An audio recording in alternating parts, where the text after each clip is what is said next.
చిన్న తిరుపతిలో online tickets ఎలా బుక్ చేసుకోవాలో చూపించేస్తాను. వీడియో చివరి వరకు చూసేయండి.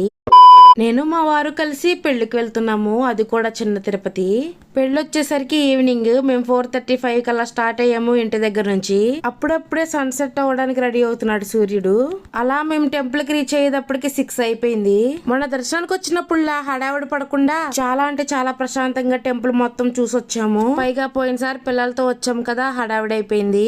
మేము మండపంలోకి వెళ్లేసరికి సాప వేసే కార్యక్రమం జరుగుతుంది. పెళ్లి కొడుకు పెళ్లి కూతురు తరపు పెద్దలందరూ కూర్చుని ఏంటి అలా ఎప్పుడు అని మాట్లాడుకుంటున్నారు. అదే చాప పైన పెళ్లి కూతురికి పెళ్లి కూతురు ఆడపడుచు ఇవ్వవలసిన రివాజ్ కార్యక్రమం కూడా జరుగుతుంది. అదేనండి, పెళ్లి కూతురికి పూలు పళ్ళు చీర బంగారం పెడతారు కదా, ఆ తంతు జరుగుతుంది. పెళ్లి లేదా ఫంక్షన్ ఏ కార్యక్రమం జరిగినా 4 ఊర్ల నుంచి బంధువులు వస్తారు కదా, అలా తెలిసిన బంధువులందరితో మాట్లాడే గ్యాప్ లోనే కాళ్ల గోళ్లు కార్యక్రమం జరుగుతుంది. కొత్త పెళ్లి జంటని చూసేద్దామా. Newly married couples వీళ్లే.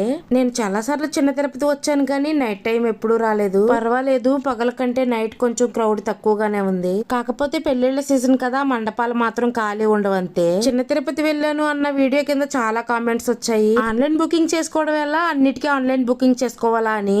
అవునండి, అన్నిటికీ ఆన్లైన్ బుకింగ్ చేసుకోవాలంట. ఇక్కడ కనబడుతున్న గ్యాడ్జెట్ లో విఐపి దర్శనాలకు గానీ సేవలకు గానీ అష్టోత్తరం పూజలకు గానీ ఇందులోనే బుక్ చేసుకోవాలంట. ఇందులో ఫోన్ పే వంటి ఆన్లైన్ ట్రాన్సాక్షన్ల వరకే. లేదు మేము మనీ ఇచ్చే బుక్ చేయించుకుంటాం అనే వాళ్ళకి కింద ప్రసాదాన్ని కౌంటర్ల దగ్గర బుక్ చేసుకోవడమే. కాకపోతే అక్కడ క్యూ లైన్ లో నుంచోవాల్సి వస్తుంది గంట అరగంట పాటు. అదే ఆన్లైన్ లో అయితే త్వరగా అయిపోతుంది తెలిసిన వాళ్ళు ఉంటే. ఇప్పుడు అందరూ స్మార్ట్ ఫోన్స్ వాడుతున్నారు కాబట్టి టెక్నాలజీ గురించి అందరికి అవగాహన ఉండే ఉంటుంది. సో ఈజీగానే అయిపోతుంది ఈ ప్రాసెస్ అయితే. అది మాత్రమే కాదు, కేశఖండనాశాల దగ్గరికి వెళ్తే QR కోడ్ ద్వారా ఫోన్ లోనే ఆన్లైన్ బుకింగ్స్ చేసుకోవచ్చు. కాకపోతే ఒక ఫోన్ నెంబర్ కి ఒక టికెట్ మాత్రమే కన్ఫర్మ్ అవుతుంది. 4-5 కలిసి వెళ్ళినప్పుడు మాత్రం ఫోన్ లో బుకింగ్ కంటే ఇలా ఆన్లైన్ బుకింగే బెస్ట్ అని చెప్తాను. ఇంకా నా విషయానికి వస్తే మా తోటికోడళ్ళు వాళ్ళు దర్శనానికి వెళ్లారు, అందుకే వాళ్ళ కోసం వెయిట్ చేస్తున్నాను. ఇంటికి వెళ్ళేటప్పుడు ప్రసాదాన్ని తీసుకోవచ్చు కదా అని ప్రసాదానాల కౌంటర్ దగ్గర ఆగాము. మా బ్యాడ్ లక్ లేక టైం అయిపోవడం వల్ల తెలియదు కానీ మాకు ఒక్క ప్రసాదం పొట్లకు కూడా దొరకలేదు. సో ఇంకా అలానే ఇంటికి వచ్చేసాము.